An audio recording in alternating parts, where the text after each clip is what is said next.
Lyca production சுபாஷ் கரன் மற்றும் red Jain movies தயாரிப்பில் உலக நாயகன் கமல்ஹாசன் நடிப்பில் பிரம்மாண்ட இயக்குனர் சங்கர் இயக்கத்தில் உருவாகியுள்ள இந்தியன் 2 வரும் ஜூலை 12 முதல் உலகமெங்கும் உங்கள் அபிமான திரையரங்குகளில்.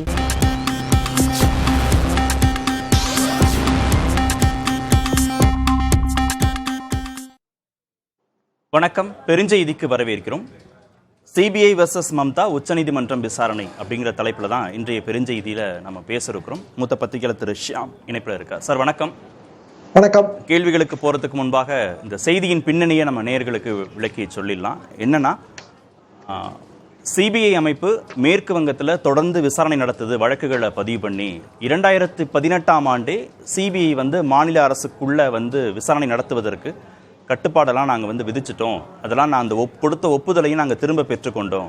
ஆனாலும் சிபிஐ வழக்கு பதிவு செய்து விசாரணை நடத்துதுன்னு உச்சநீதிமன்றத்தில் மேற்கு வங்க அரசு வழக்கு தொடுத்திருந்தாங்க.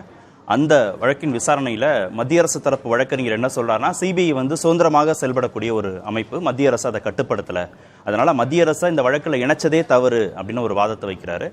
ஆனால் உச்சநீதிமன்ற நீதிபதிகள் என்ன சொல்கிறாங்கன்னா, சிபிஐ உருவாக்கியது டெல்லி காவல்துறையுடைய சிறப்பு சட்டம், அந்த சட்டத்தை உருவாக்கியது மத்திய அரசு, அதனால் மத்திய அரசின் கட்டுப்பாட்டில் தான் சிபிஐ இயங்குது அப்படிங்கிறது தெளிவாக இருக்குது. இந்த மத்திய மாநில அரசுகளுக்கு இடையிலான அந்த அதிகார தெளிவு குறித்து விசாரிக்கணும் அப்படின்னு வழக்கை ஆகஸ்ட் மாதத்திற்கு ஒத்தி வைத்திருக்கிறார்கள். ஆனால் அந்த வழக்கு விசாரணைக்கு எடுத்துக்கொண்டதையே முக்கியத்துவமாக பார்க்குறாங்க. அதுதான் இன்றைய பெருஞ்செய்தியின் பேசுபொருள். சிபிஐ வெர்சஸ் மம்தா உச்சநீதிமன்றம் விசாரணைன்னு. சார், முதல் கேள்வி, இந்த மாநிலங்களுடைய குரலுக்கு செவி சாய்க்கணும் அப்படின்னு உச்சநீதிமன்றத்தின் இந்த விசாரணை ஏற்றுக்கொண்ட அந்த தன்மை புரியுதா, புரிய வைக்குதா நமக்கு? வெஸ்ட் பெங்கால் கவர்மெண்ட் போடுறது ஒரு சிவில் வழக்கு தாங்க. அது பிளைண்ட்னா முறையீடு. இப்போ கம்ப்ளைண்ட் அப்படின்னா புகார். பிளைண்ட்ல அவங்க என்ன சொல்றாங்கன்னா, நீங்க ஆரம்பத்தில் குறிப்பிட்ட விஷயங்கள் தான். இது சரியான்னு பார்த்தா ரொம்ப சரி. என்ன காரணம்னா, சிபிஐக்கு தனியான சட்டம் நம்ம போடவே இல்லை. வேர்ல்டு வார் 2 முடியும் போது ஒரு ஸ்பெஷல் போலீஸ் எஸ்டாப்ளிஷ்மெண்ட் வேணும்னு அன்றைய பிரிட்டிஷ் கவர்மெண்ட் ஃபீல் பண்ணி ஸ்பெஷல் போலீஸ் எஸ்டாப்ளிஷ்மெண்ட் உருவாக்கப்படுது. அதுக்கு பிறகு படிப்படியான வளர்ச்சிகள் 1963-64 வாக்கில் நம்ம சிபிஐங்கிற அமைப்பை உருவாக்கணும். இது சுதந்திரமான தன்னிச்சையான அமைப்பு கிடையாது. என்ன காரணம்னா, நமக்கு இப்போ உதாரணமாக election commission of India statutory body, இப்போ நம்ம SEBI statutory body, insurance regulatory authority statutory body, இப்படி சிபிஐ ஸ்டாட்யூட்டரி பாடியானா இல்லை. ஏன்னா அந்த DSP act, Delhi special police establishment act கீழே அது வரும்போது அது பிஎம்ஓ கண்ட்ரோலு கீழே மினிஸ்ட்ரி ஆஃப் பர்சனல் நிர்வகிக்கிற ஒரு அமைப்பாக இருக்கிறது.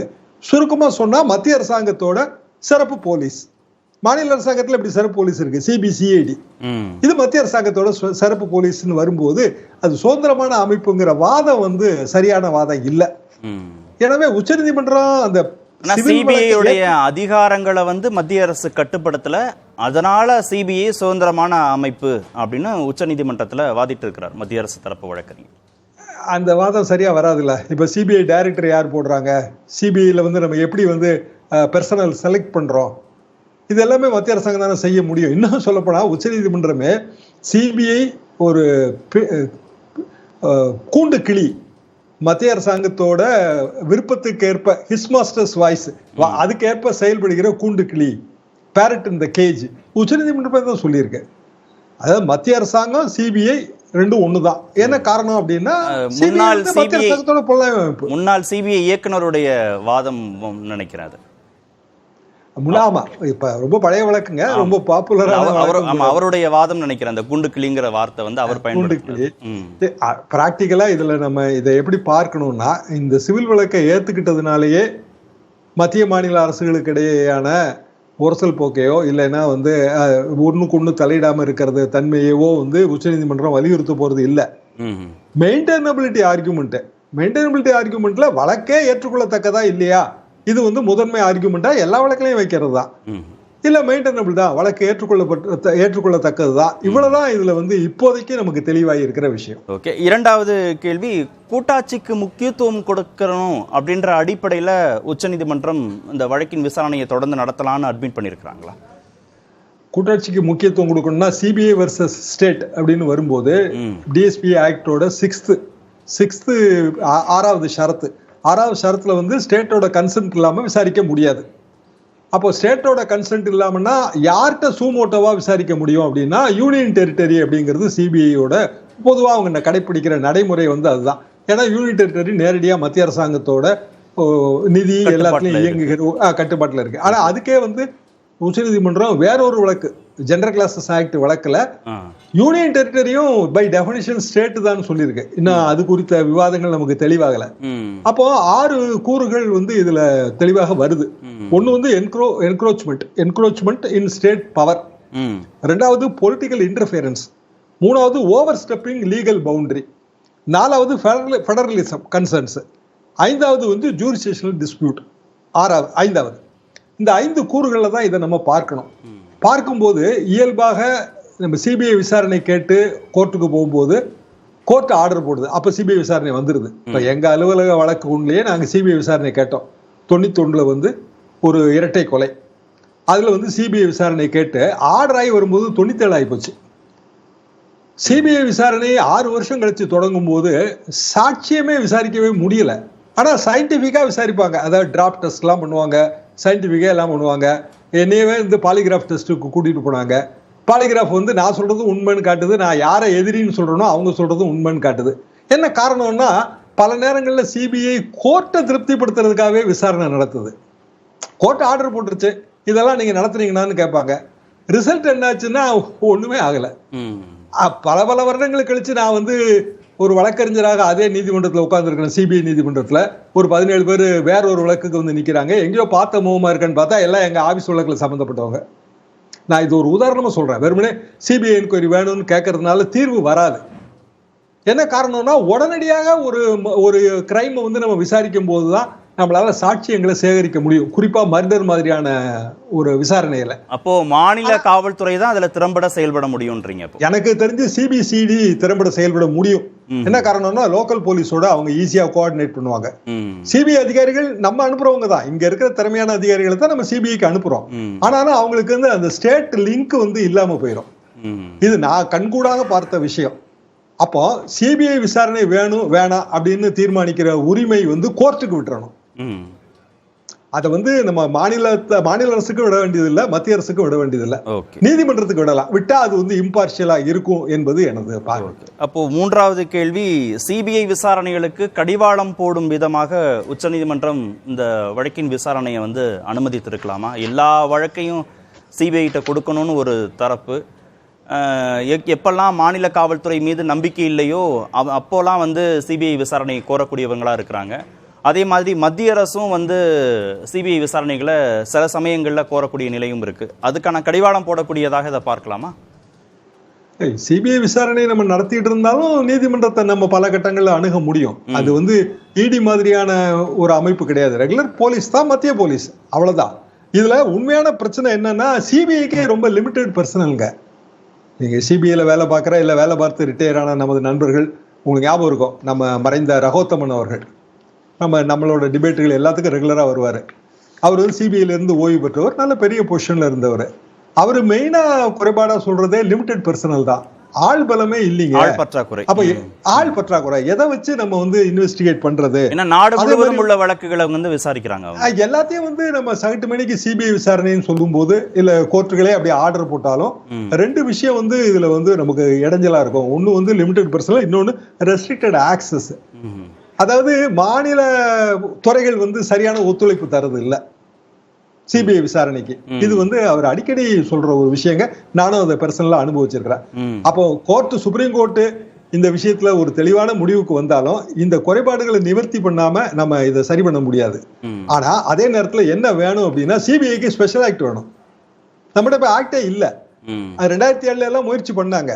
அப்படியான ஒரு ஸ்டாட்யூட்டரி பாடியாக இருந்தால், அதாவது எலெக்ஷன் கமிஷன் மாதிரி இருந்தா சில குறைகள் நம்ம சொல்லுவோம், எலெக்ஷன் கமிஷன் மேல எல்லாம் குறைபாடுகள்லாம் சொல்றதுதான். ஆனாலும் அது ஓரளவுக்கு நியாயமான அமைப்புன்னு நம்ம ஒத்துக்கிடலாம் இல்லையா? இல்ல, இது விருப்பம் சார்ந்ததாக, மாநில அரசின் விருப்பம் சார்ந்ததாக விடுகிற போது அவங்க அரசியல் ரீதியாக தானே அந்த முடிவை எடுப்பாங்க. இந்த வழக்குக்கு விசாரணை வேணும் வேண்டாம் அப்படின்னு அவங்க சிபிஐ அணுகிற விதம் வந்து ஒரு அரசியல் பார்வையோட தானே இருக்கும்.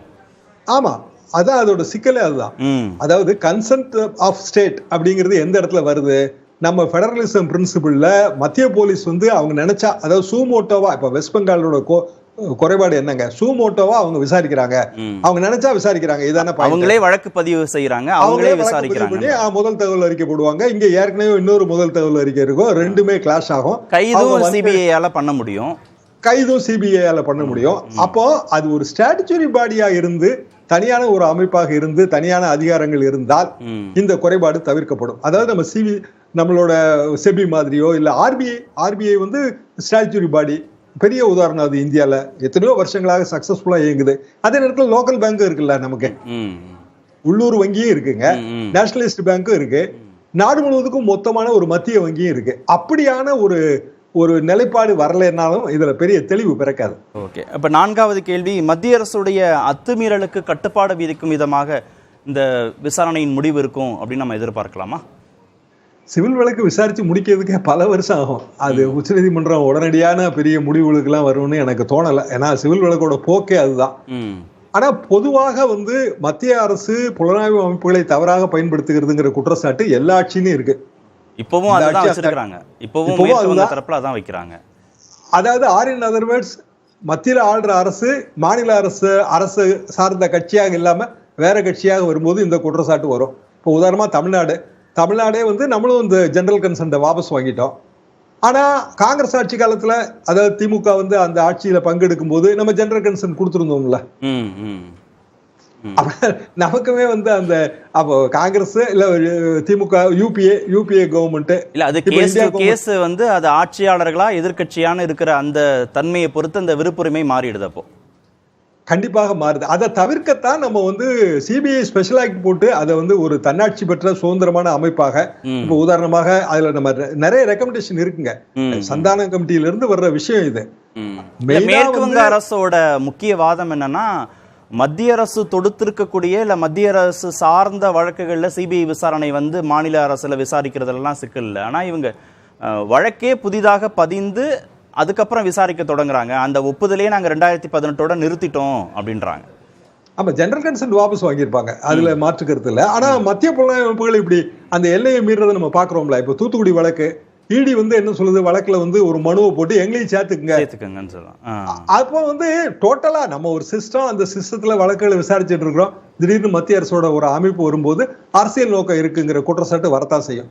தவிர்ப்பதற்கான வழிதான் நம்ம இதுவரைக்கும் நம்ம பேசிட்டு இருந்த வழி. சந்தான கமிட்டி அதைத்தான் ரெக்கமெண்ட் பண்ணியிருக்கு. அன்பார்ச்சுனேட்லி இது வரைக்கும் நம்ம செய்யவே இல்லை. இறுதி கேள்வி அது சார்ந்ததான். மத்திய மாநில அதிகார வரம்புக்குள்ள ஒரு தெளிவை ஏற்படுத்துவது அப்படிங்கிறது இந்த வழக்கின் விசாரணையின் முக்கியமான நோக்கமா இருக்கலாமா?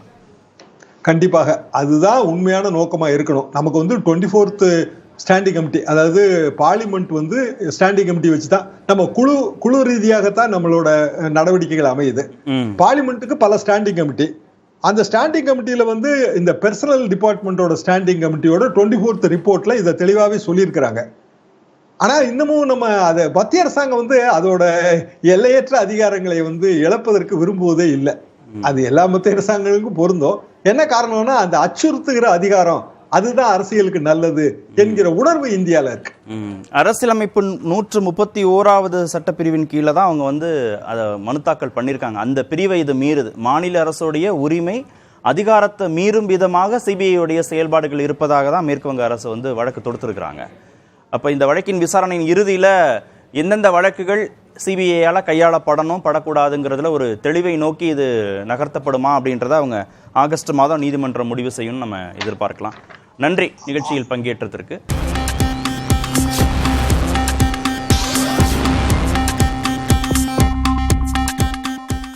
லைகா புரொடக்ஷன் சுபாஷ்கரன் மற்றும் ரெட் ஜெயின் மூவிஸ் தயாரிப்பில் உலக நாயகன் கமல்ஹாசன் நடிப்பில் பிரம்மாண்ட இயக்குனர் சங்கர் இயக்கத்தில் உருவாகியுள்ள இந்தியன் 2 வரும் ஜூலை 12 முதல் உலகமெங்கும் உங்கள் அபிமான திரையரங்குகளில்.